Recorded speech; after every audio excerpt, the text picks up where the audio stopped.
Right, it has been a very long time sesithi isikhathi, kodwa-ke akubalulekile lokho. Okubalulekile ukuthi ubani, ume kuphi, uyaphi.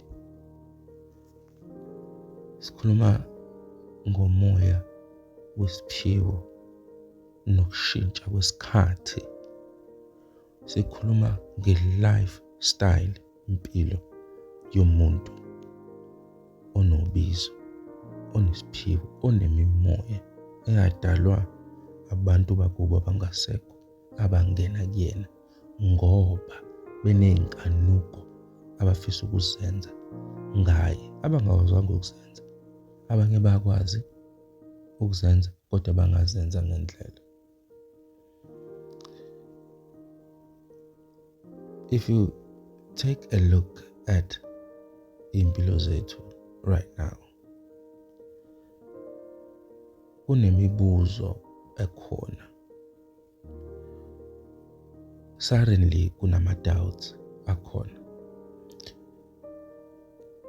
Ngabe yini na zona lezi ziphiwo esinikezwa zona zenye i-trap eyenziwa ilaba abasebenza ngobumnyama? Kungaba na lezi ziphiwo zenye i-program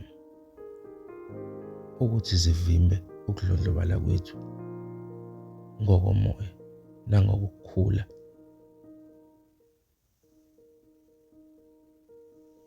Eminye yemibuzo lena efika kumntwana wami imoya kulesikhathi samanje, ngoba lento iya ngokukhula. Consciousness ikwenza ukuthi ubuze imibuzo ebalulekile kodwa esabekayo nenqinekayo. Now, kunento efanele uyiqondisise ngaphambi kokuthi uzitshele ukuthi uyazi. Ayikho indlu eyakhiwayo ingazange ize imbelwe i-foundation. Eyani le foundation? Eyokuthi le ndlu mase siya phezulu ibe isikwazi ukumelana nazo zonke izikhathi zokuguquka kwesimo sezulu, ikwazi ukuthi ime yenze umsebenzi wayo wokuvikela. Lolu lwazi lwakamoya osuka nalo phansi unyuka nalo lonke lu-based on i-foundation. Foundation ilabo bakini abangamathongo, abazithunywa, abangamadlozi.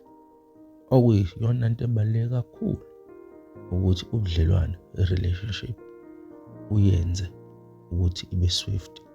Kodwa uthi uyenza leyo relationship, namathongo kufanele ayibone ingqondo yakho ukuthi le ngane kukhona la iphokophele khona.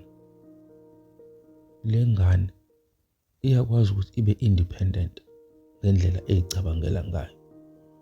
Lifuna-ke leyo nto-ke ithongo noma isithunywa, isikakhulukazi isithunywa siyamfuna umuntu independent, kodwa futhi asimfuna umuntu ongazolufuna usizo, ngoba kakade angeke uzuye ndawo ungenalo usizo labaphansi. Ibuya lapho-ke le ndaba ukuthi ngisho ungakhalipha kanjani, ngisho ungafunda kanjani ngempilo yakamoya, nezinto ezingabonwayo, nezinto eziyimfihlo, nezinto ezingamanga ezakhandwa ukuze ukwazi ukuthi kudlalwa ngengqondo yomuntu ukuthi ime ndawonye.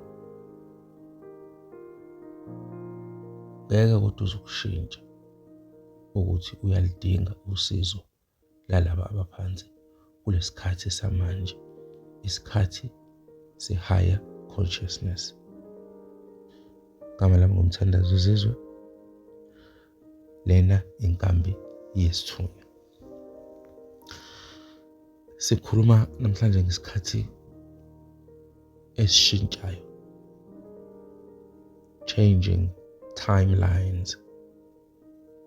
Where do you stand as a gifted person? So many questions.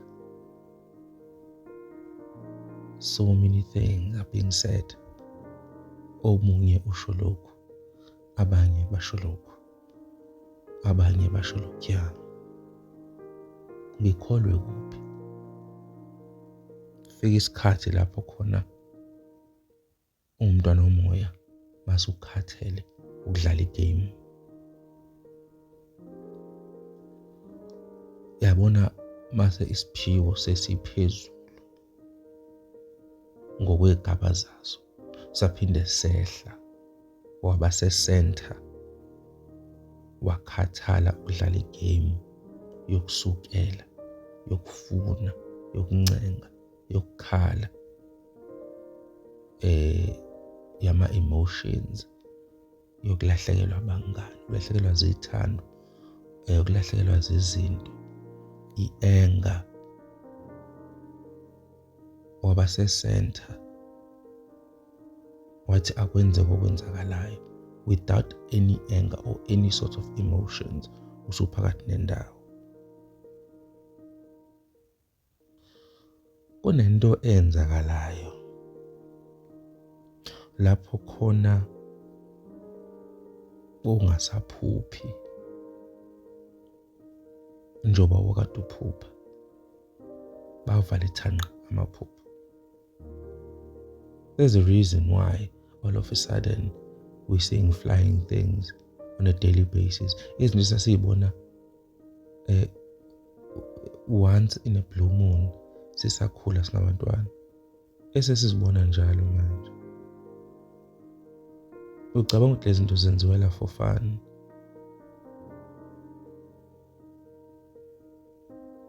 You see flying objects all over the sky almost every day.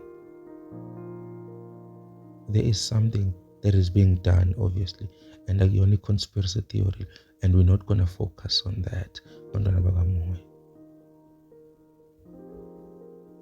But wafika isikhathi la kuthola ukuthi amaphupho awasekho khona. Ungacabanga ukuthi njengoba ngasekho amaphupho nje ingoba nawo usuvaliwe idlozi linje, ithongo linje, isithunywa sinje. Iyenziwa kwesinye isikhathi ngamabomu nje. Ngoba zikhona lezi idalwa ekhona ezingaphezulu kwethu ngokukhalipha nangokwazi izinto ezisicindezelayo, ngoba kunalo moya lo, kunale energy le encelwayo kuthina njengabantu abaphila emhlabeni ebaphilisa yona. Lento le iyadinga ukuthi umuntu wasemhlabeni ehlele highly emotional, especially negative emotions, iletha i-energy eningi kubona. Asikho kodwa lapho. Ngakho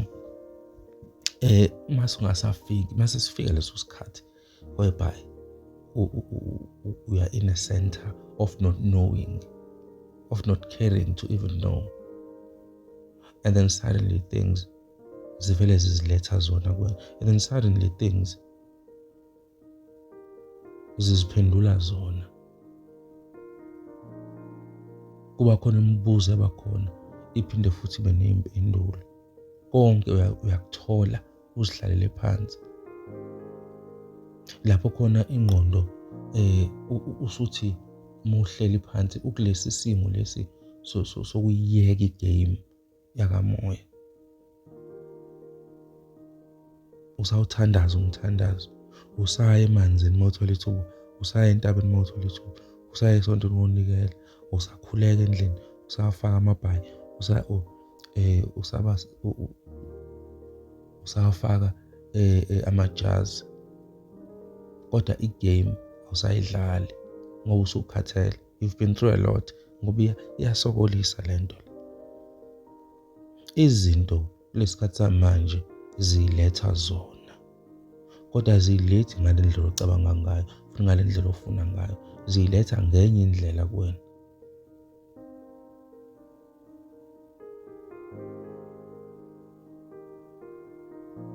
Changing timelines, isho ukuthini kumntwana kamoya at this point in time? Does it mean that you stop doing your bid to honor imimoya yakho yamathongo yezithunywa? Because things are weird emhlabeni. It doesn't feel right to honor lezi ziphiwo because things are weird. Ziphi zona ley'dalwa ezisiphethe? Zithula zithini when they see ukuthi kwenzakalani emhlabeni? Those are the questions umntwana kamoya nazo ezenza ukuthi afike kwi-decision avela bekwi-state sokuyeka ukudlala igame. This is the state that you are currently in. The state of the unknown.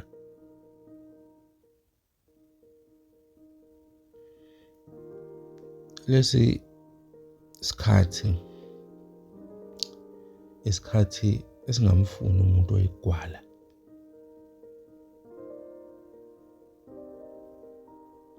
Ngoba lesi sikhathi usungabona noma yini ngamehlo akho, ngoba sesiphela isikhathi amaphupho. Ayafika wona kodwa ayancipha. Ngobani? Izinto isikhathi sokuthi uzibone ngamehlo, ungabe ukulungela ukubona izinto ebezifihliwe ngamehlo na?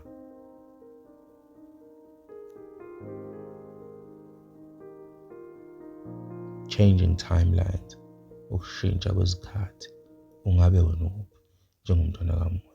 Asimfuni umuntu oyigwala. Isona sikhathi lesi sokuthi ukwazi ukuthi uvalo, isifo sovalo, isifo se-anxiety, lezo zinto into ezi-beneath you lesikhathi samanje. So do not attempt to do things ungafuni ukwenza izinto. Vumela lesikhathi sokuthi ubuke and absorb.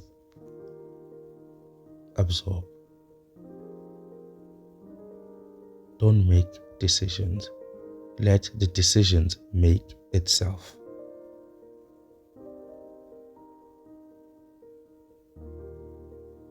Changing timelines, ukuguquka kwezikhathi.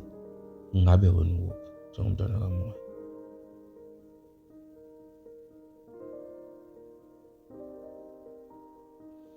Le micabango eyayibe khona uthi mawuvuka ungene efonini, singene kuma-social network, ebese kuba khona ama-emotions that are being evoked by izinto esizibukayo. Esinye sesiphazamiso lezo esifuna ukuphazamisa lento enkulu kangaka ukuthi izinto ziziveze, ngoba lento ayimfuni umuntu onamazwi ekhanda.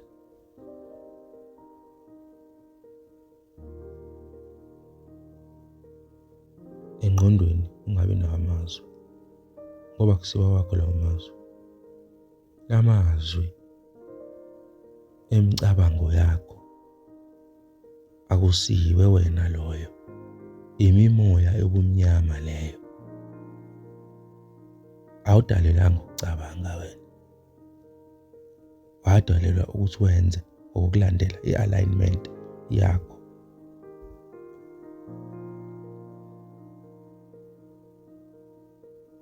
Izibe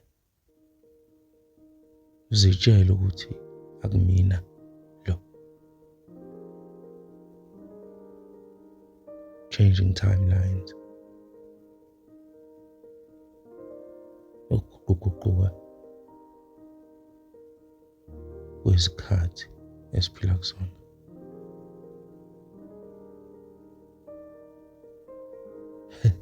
Mthandazo Zizwe.